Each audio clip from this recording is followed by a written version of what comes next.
Welcome to Entrepreneurs and Leaders. And today you're here for a treat. We have an authority in several fields joining the broadcast today and a fellow chemical engineer like me. So we have the same degree.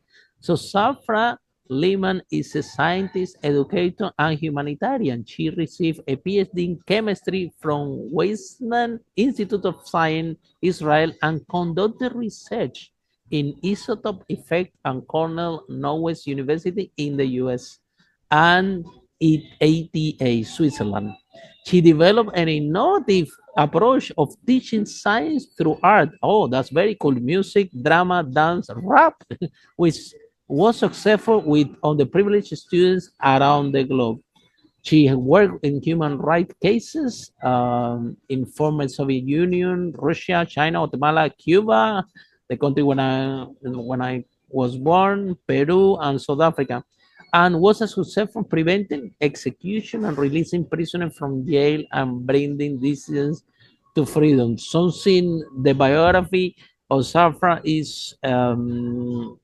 is huge, and I had to enhance something amazing. I read here that she has an award to mentoring from President Clinton in 1999, and she also has been nominated for the Nobel Prize, which is something amazing. So, Safra, tell us from your point of view, what are the 5 steps that you recommend the entrepreneurs, which is the driving force of society, because entrepreneurs create jobs and jobs move society and development forward.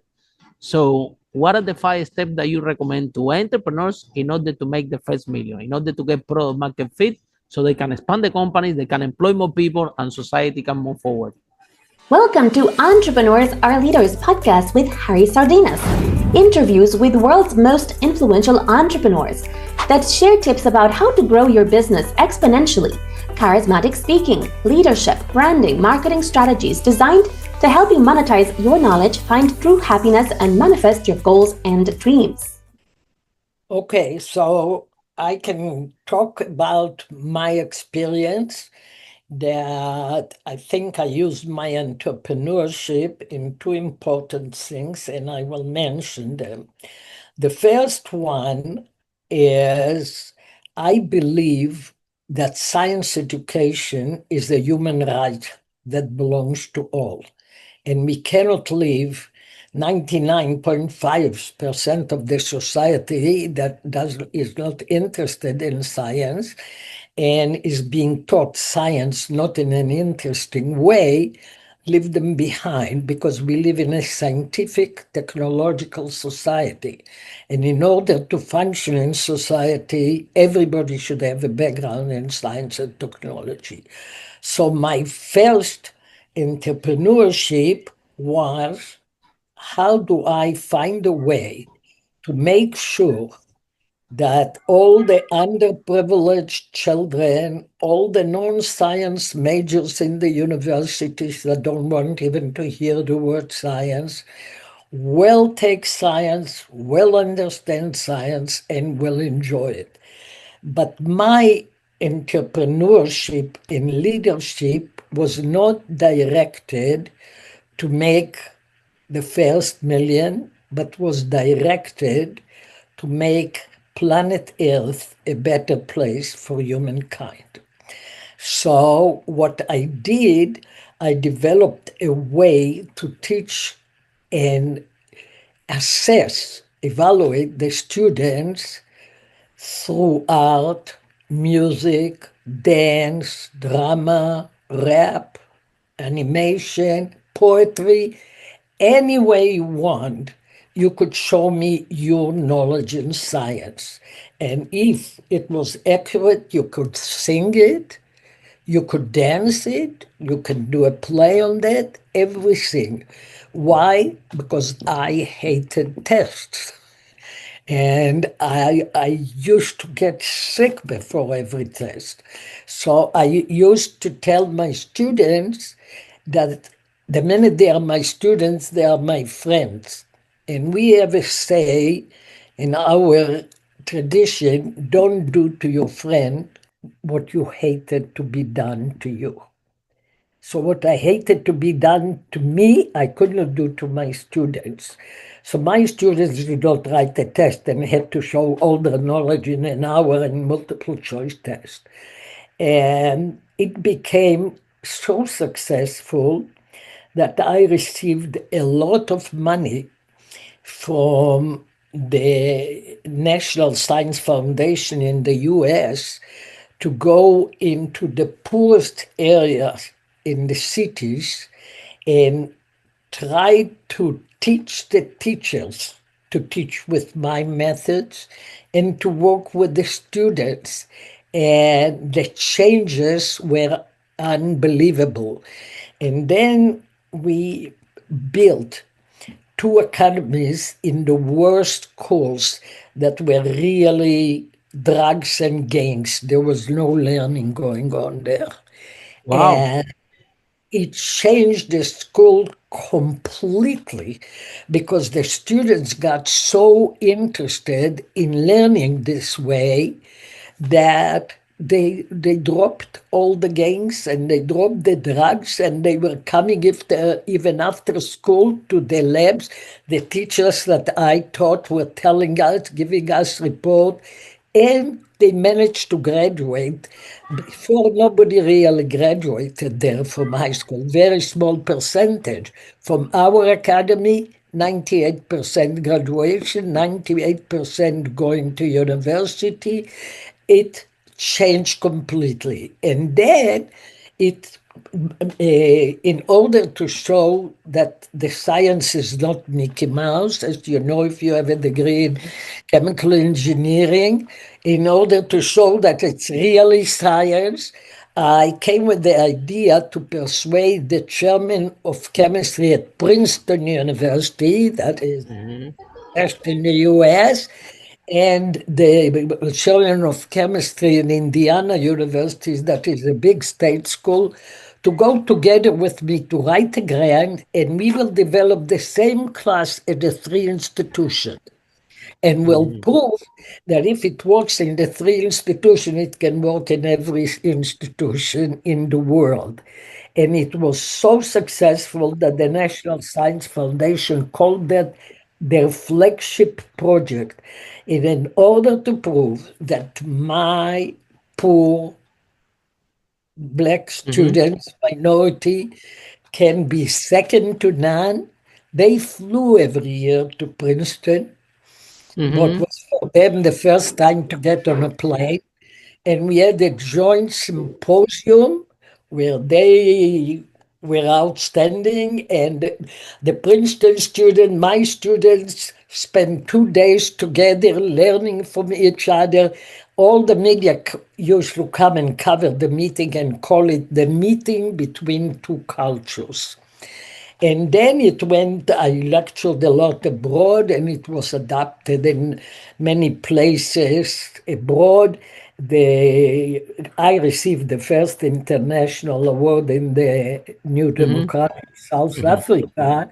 So I adapted the city of Soweto, the Mhm. city where Bishop Tutu and Mandela were born on the Mhm. same street there, Yeah.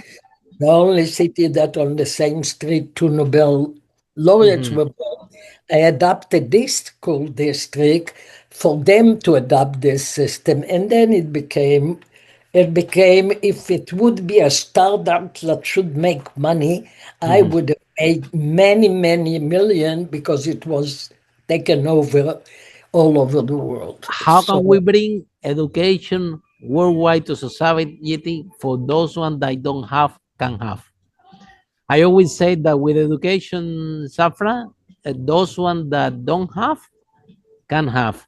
So, what do you think about the challenges that we are facing today in order to bring education? We have, I do a lot of talks about this topic in terms of accelerating learning because the students go to the school, okay, and the education system, you have a challenge which is mainly auditory, right? So the teacher speak and the student listen.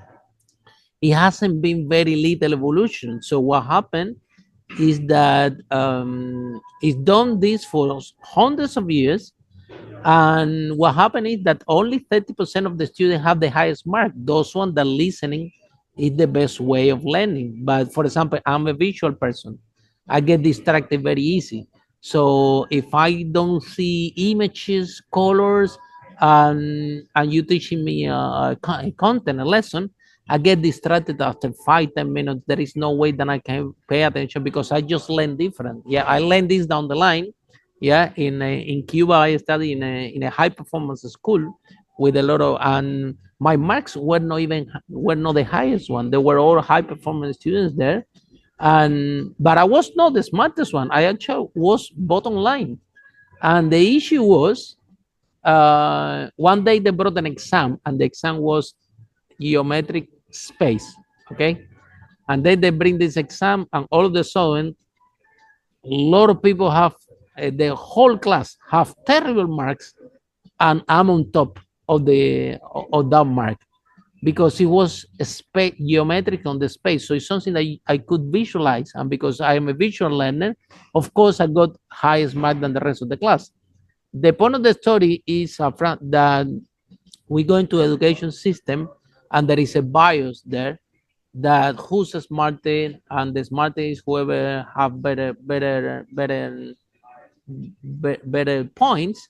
But I don't think it's fair because those students that they listening is the best capacity for learning, have those that perform better. For example, I read in your bio that your way of teaching, there were movement, there were songs, there were people interacting, which is for the kinesthetics kind of learnings, right? So of course, if you go to a kinesthetic learning and you do this methodology, right, where they can participate, they can have an experience.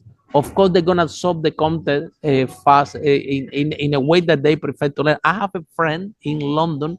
He has been teacher from Harvard and Oxford University. He has twins, and he told me, Harry, they have less than a minute, my twins, and they both learn completely different way.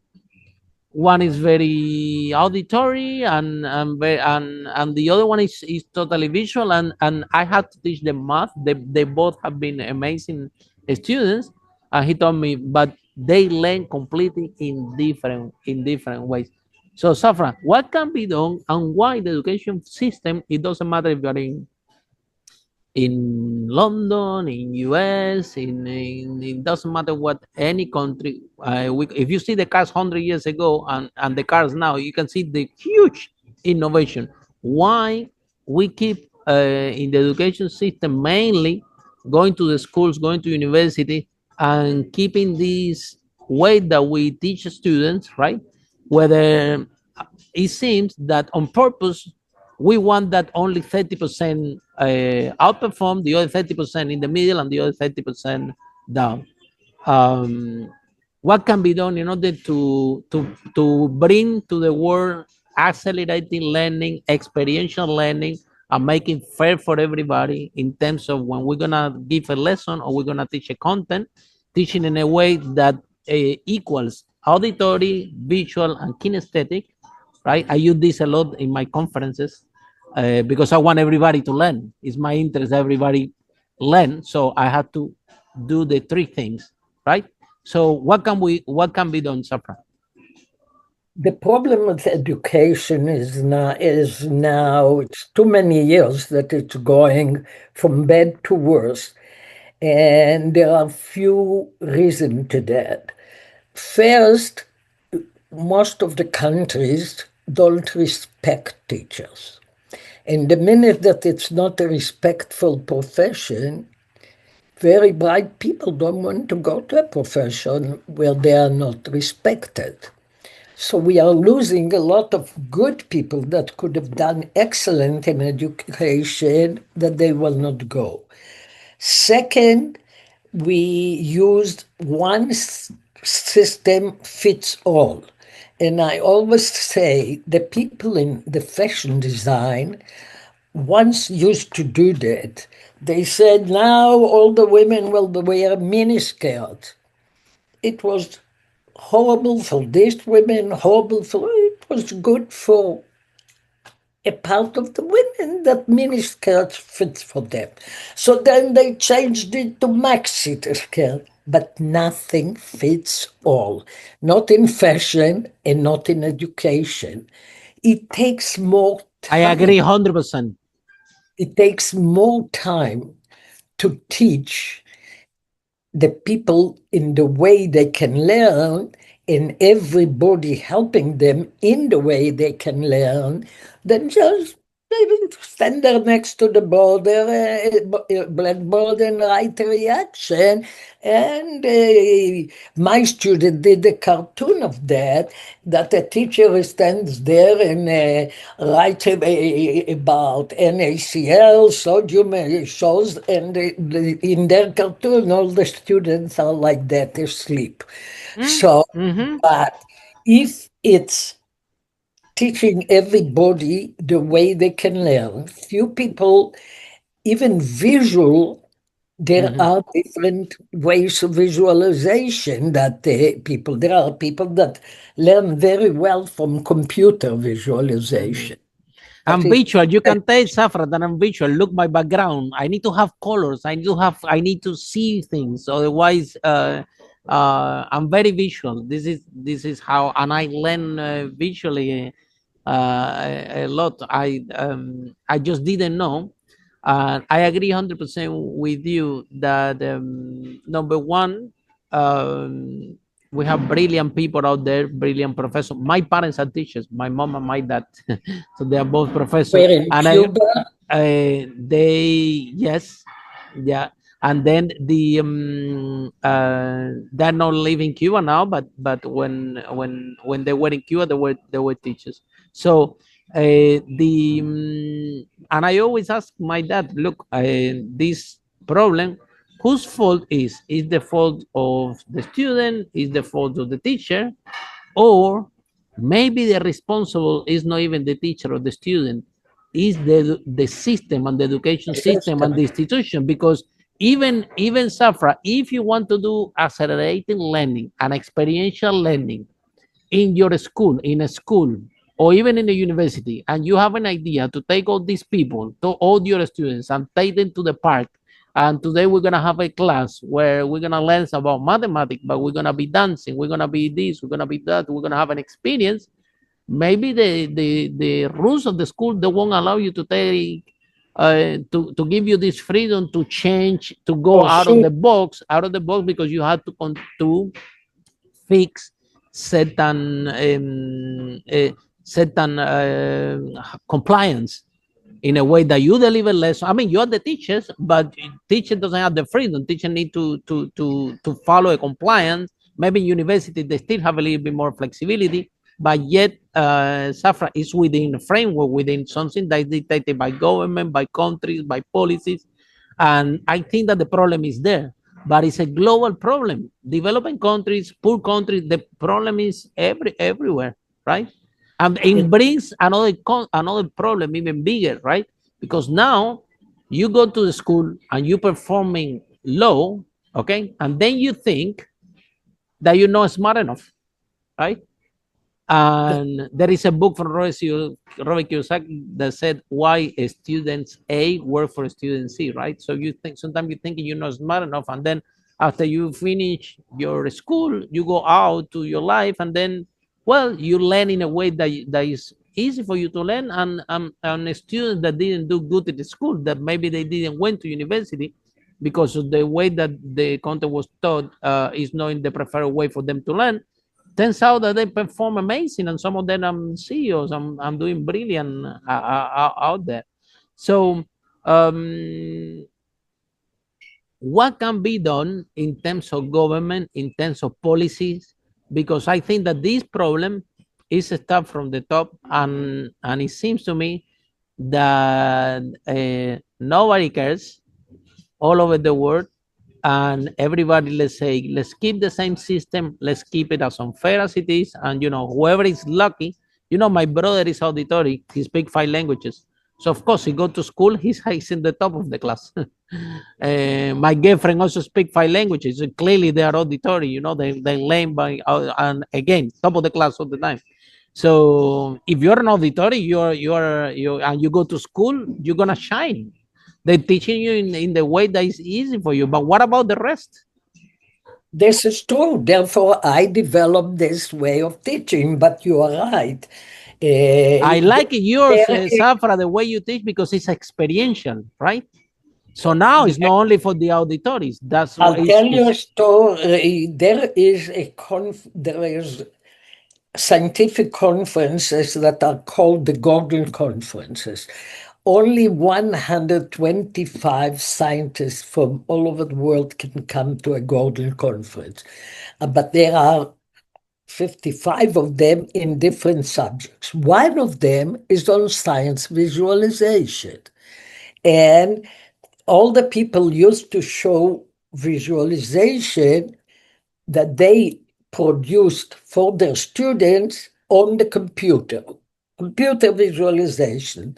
And I would come when I was giving my talk, and I would show videos of my students dancing the chemical bond or having I'll take the chemical bond like the ionic bond that you know what it is for you. People that are listening, there is an atom, and in the atom inside there is a nucleus, and the nucleus has protons that are positively charged, neutrons that are neutral, and around there are electrons that are negatively charged, the same amount as the proton, therefore the atom is neutral.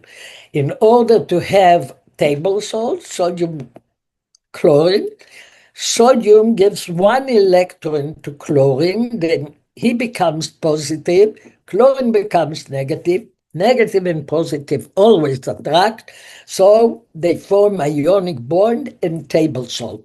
My student presented to me their knowledge, and they explained the structure of the atom and everything. They were Wow. theater students. So they took Romeo and Juliet by Shakespeare and wrote it, everything, as a love story between sodium and chlorine to form table salt. Oh, wow. And it followed that exactly. Wow, And it's then amazing. they are forming the salt, and because it's Shakespeare, we need a tragedy. So the tragedy was that if you put salt in water, the bond breaks because the water is polar, so the chlorine go one direction, and the chlorine the negative, and the sodium the positive another, and the bond. So in the play, the water molecules comes and breaks the marriage, and this is the Shakespearean tragedy. And then they were standing, everybody was holding a plaque. Learn to take every tragedy with a grain of salt. The couple was the salt. We have a YouTube that all these videos are on this YouTube. Oh, And you tell us can see them. what's the YouTube channel? What's the name of the YouTube channel? It's the YouTube channel for the Lerman Institute for the Advancement of Science. Lerman, Wow. you spell Lerman, and not with an H, because there is another with an H and it's completely different. So it's Lerman Institute, Lerman, Lerman Institute for the Advancement of Science. We have hundreds of this example. We have Wow. we have a music student that could Wow. learn everything if he was singing it. So when Wow. he learned, Wow, even this topic is even more deep that in terms of way of learning, right? So basically, the so all the to sum up, Safra, the every human being have the capacity to learn and be every brilliant. human being has, Every human being. if The you learn problem, if you the if you method, allow the person to, if you're able to discover or to learn what is the best way that this person will learn, could be and interactive, could be through music, could be through auditory, visual, kinesthetic, but everybody has the ability to learn. Okay, now of course, we cannot personalize this to every student out there because it won't be cost effective. But in general terms, right? I think that people, because I do a lot of talks about accelerating learning, experiential learning. I have spoken in universities, hundreds and hundreds of professors all over the world, and they ask me a lot to talk about this topic: experiential learning, accelerating learning. This is a topic that I love because I am a victim of the education system in a way that when I was a student, right? The you see, I'm concerned. I'm like I'm studying more than anybody else. I'm studying a lot. I going to class same like everybody else, and yet I mean it was high complex. It was exact science there in Cuba, which we have. Imagine two. We will have 3 hours of math, after 3 hours of biology, after 3 hours of chemistry. That's the morning, and then in the afternoon will be maybe 2 hours of physics. It was really intense. School, right? Where it's a science school. They have that in Cuba. The name is Lenin. It's exact science. So it was very intense topics, and we have to learn a lot of physics, a lot of math, and a lot of science. It was a lot of content coming to all the students in a short period of time, and then the exams, they were very challenging. They were not easy, right, to pass. So then, in order for me to catch up, I had to catch up. And then, if you have wrong mark below 85 points, they kick you out of the school. So it's not like they will remove you from the school if you don't have higher marks. So I have in my teenager life this constant pressure that I had to go and learn and absorb and study, and it was a lot of resistance. I had to make a lot of effort, and I was thinking, what's wrong with me? Why everybody's performing amazing? We go into the same class, and then what's wrong with me, or what's wrong with me and few people that we are struggling most? And then down the line, I learned that I just learn different. I'm a visual person, and if this content was delivered to me in a more graphical way, a more visual way, I would be able to absorb it easily and perform better in the school. So how can we bring experiential learning, accelerating learning, personalized learning to the masses, especially to the poor countries that doesn't have resources? So the way I did it is I worked with a lot of teachers, thousands of teachers I trained during the summer to teach this way, and they said that it made a huge change in their classes. So thousands of teachers reach hundreds of thousands of students. So you see, my entrepreneurship, if I would patent my method and everything I would write and then sell for money, I would make my first million very fast. But I did not want to waste my time on patent and lawyer and writing books. I wanted more to reach more people around the world, and I was all over the world, Asia, South America, Africa, the Middle East, everywhere. Wow. Tried to bring this method, and it was very How you interesting. call the method, Zafra? What's the name of the method? How do you call it? I didn't give it a name. I just said science through art, music, dance, and drama. That's what I like. Science through. By the way, in this book of mine that just came out, but doesn't mention education in the title, it says Human Rights and Peace, a Personal Odyssey, and the piece is another entrepreneurship. But there is a huge chapter on my methods of teaching and bringing really the underprivileged and homeless kids and prisoners Mhm. that Mhm. learned and were successful in this method. Mhm. So I describe it in this book with pictures of how they are dancing, how they are doing all that.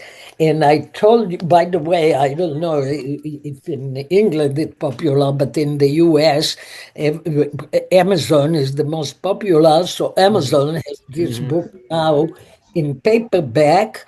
This one they sold for a lot of money, but now it's in paperback, and there is a huge chapter on my education method. So you see, I could have made not only 1 million, but Mhm. many millions. But for me, many Mhm. more children was Mhm. more important than many more dollars. I So think I think point Safra of priority in life. the the secret is some concept that I always share, and I even have talk about this and discuss even in the House of Lords in London with in meetings there about the education system. What can we do to take it to the next level, because there are concepts, Safran, that they are already created. Look, you created that method, yeah, and I'm already I know because I have done workshops all over the world, and every time that we train a company, or every time that we train for a charity, or every time that we go and we speak, we do uh, this, we follow this model, an experiential learning. So whatever we're going to teach, we want the audience to have an experience, and we want that we tell stories where they can move, they can visualize. And you know what, Safra, when you have when you're learning, but the way that you're learning have an experience, it's an experiential learning, you never forget. You learn forever because you are immersed Oh, in I can the give you an example. yeah. The student, the theater student that was involved in the love story between sodium and chlorine, in this play, he says to chlorine, I am sodium from the other side of the periodic table. He shows on the periodic table. And this sentence got stuck in my head. 10, 15 years later, I went to a Shakespeare show. And suddenly I hear the actor saying something, but in my ear, it sounds like I am sodium from the other side. For sure, he didn't say that because it was a real You will Shakespeare. never forget. So I looked at the program and I realized it's the student. So I went to talk to him after that. And he said to me, oh, I forgot everything I learned in the school. But the periodic table and the structure of the atom and the ionic bond, I will never forget because Hmm. I wrote the script and I acted it. Exactly, it has an experience in So it. I told you there is a conference that is titled Science Visualization.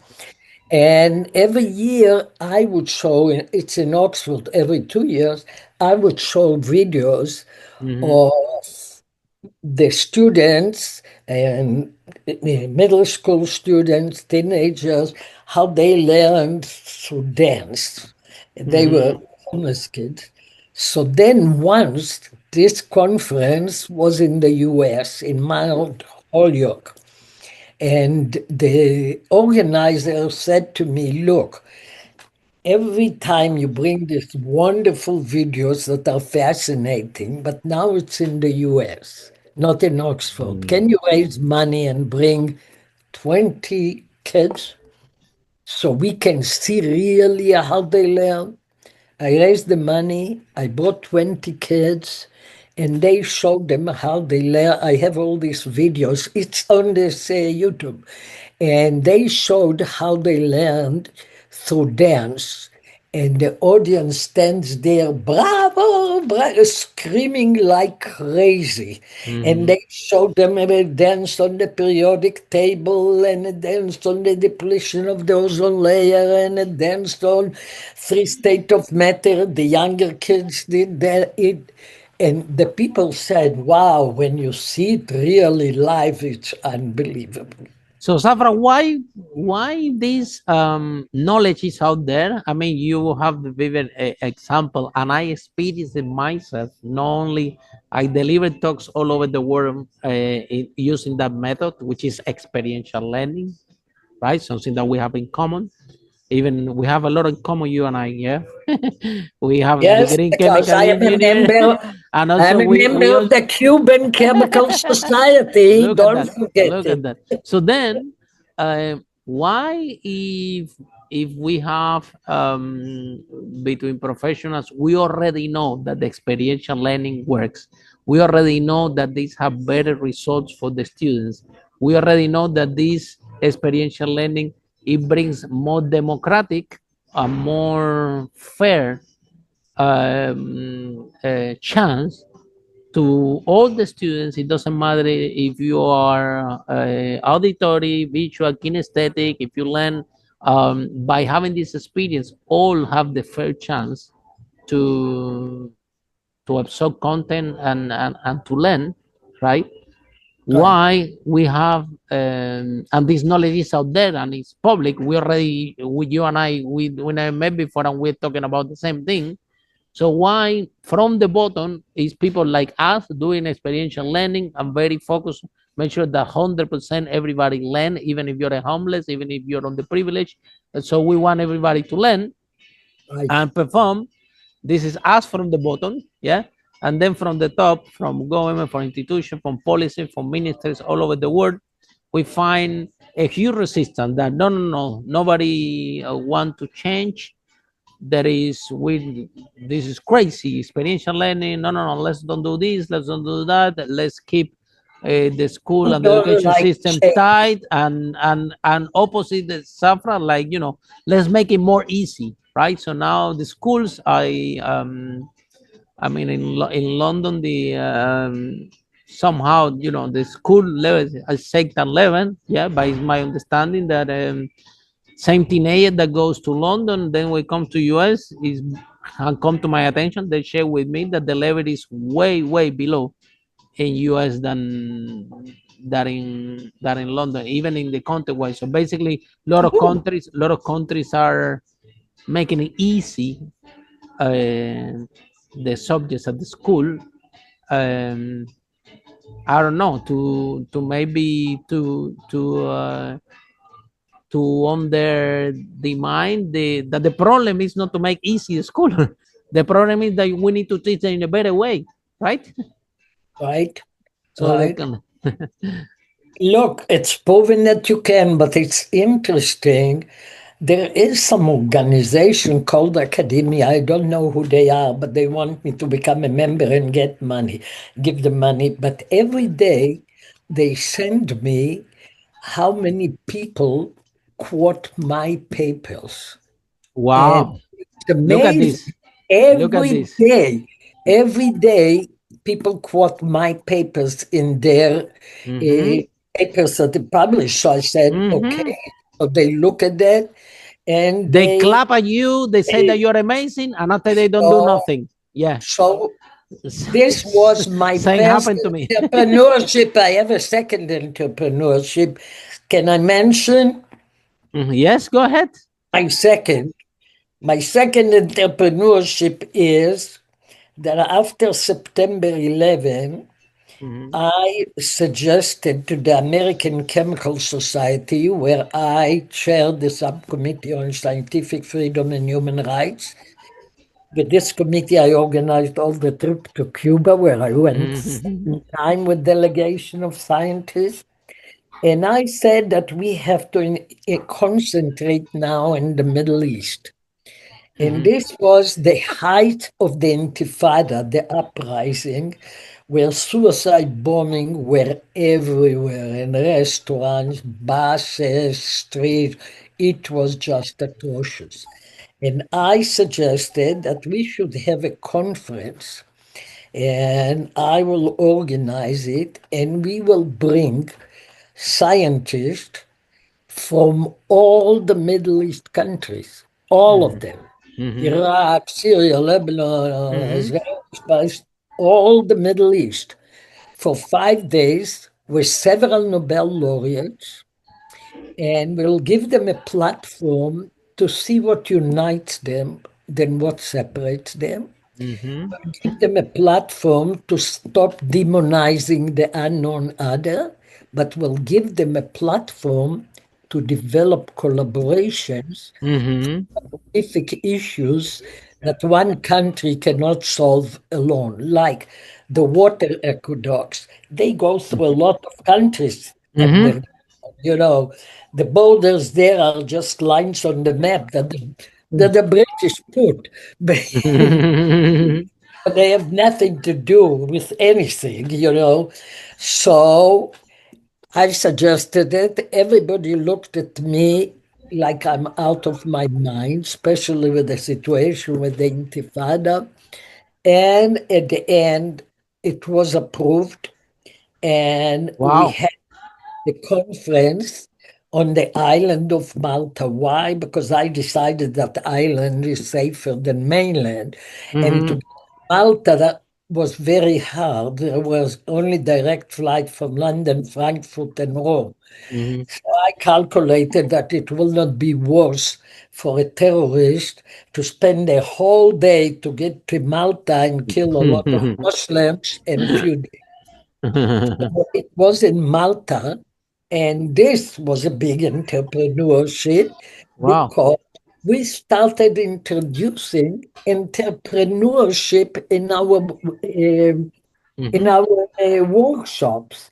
And Mm-hmm. for example, I was in a group with scientists from Gaza and Wow. Egypt and Jordan, and we designed a startup that we called it Every Drop Counts, every Mm-hmm. drop of water, because it's arid land there. And we wanted to do two things: to concentrate on conservation and develop education material that we can distribute to children in school on how really to save every drop. Mm-hmm. And the whole Malta conference became a very big entrepreneur thing, because there are a lot of challenges. One of them, for example, no country wants to give a visa to hold this group. This Mm-hmm. is not a group that every country is happy to give a visa. Mm-hmm. You have to work very, very hard on this entrepreneurship, and what is important, Mm-hmm.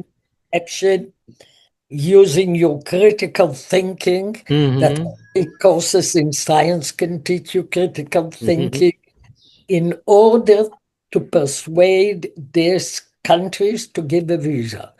This one doesn't want Iraq, this one doesn't want Syria, nobody, Mm-hmm. you Yeah. know, not So easy to bring everybody together. And we had already 10 conferences like that. wow. Wow. And 10. we You had have done 10 already. Wow. This is really already powerful. 10. Zafra, We I believe that the every problem in this world can be sorted and resolved. We are science people, so we are problem solvers.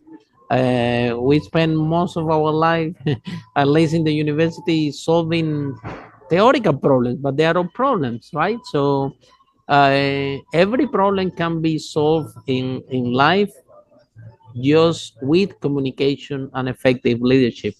So if you're able to create a framework where people can express themselves and they can communicate freely and they can speak and interact, right? Right. every conflict is every conflict in the world, every conflict in a relationship with human beings is very simple. The nature is very simple. Both parts are thinking that one has been unfair with the other one at the same time. That's a conflict. That's what is the nature of conflict, right? Two parts, they are thinking at the same time, well, that one have been unfair with the other one. Okay, so how and then you see parents and children that they don't spoke 20 years, 30 years, all because they're not able to sit and communicate and and to talk about the difference and how can we work together. So in the same way that the human relationship between family is expand to institutions, to charity, to business, to countries, to society. So I agree 100% that that the project, which is actually very creative, you're a very creative person, and I have been I know that this technology, that these kind of systems work, because it have been a reference to me that in the same room have been Israelis and Palestinians, and they have been together collaborating and working just I'm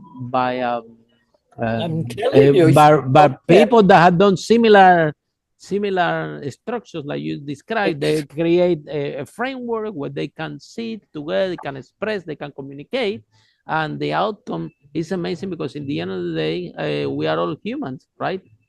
And when you Correct. let go But then your when you add Syria to that and Iraq and more Lebanon, complex, incredible. different And cultures, you can different. bring everybody together. And in my book, I have a chapter called From Mission Impossible to Mission Possible. It's a Mhm. whole chapter that shows you what you need in order to get a visa for everybody, Well, what so, methods you have to use, what till the end you can get a visa for everybody to come. so Safra, if somebody wants to know more about your books and they want to find it, or they want to know more about your work, how people can find you, how this process works? They can find me. My email is my name, Zafra at zafralerman.com. It's on the screen, but it's Zafra. That is my name at ZAFRALERMAN.com. They can find this book that is titled Human Rights of Peace in Personal Odyssey. They can Uh, find it where in Amazon. it's on Amazon, it's on Barnes and Nobles, and it's in paperback now, so it's Wow. very reasonably priced. Before they sold it for $60 or more. So, Now it's and affordable for everybody. So once yeah, again, Safra, thank you and there so are much. pictures there of both of my education and Hmm. example, and both pictures from the Malta conferences. Well, So so the have been an absolute pleasure to have an academic today in the show, and that we spoke about this topic that is still a huge challenge for society in terms of improving the education system and make it fair for everyone. So a lot of work. We need more brilliant people like you, creating more, giving more ideas, trying to reach the government, trying to reach to, but also working on the ground to training more teachers, training more educators in this concept that I call it experiential learning, which I've proven myself all over the world. I spoke with audiences in Singapore, Dubai, Peru, Mexico, London, United States, so you name it. And we know that experiential learning outperform any way of learning out there, and the people can have results. So thank you so much, Shafra. And for all of you following the broadcast, see you in our next episode, how brave entrepreneurs like Safra made the businesses to change the world. Bye for now. Follow us for more on charismatic speaking, leadership, exponential business growth, branding, marketing, strategies designed to help you monetize your knowledge, find true happiness, and manifest your goals and dreams.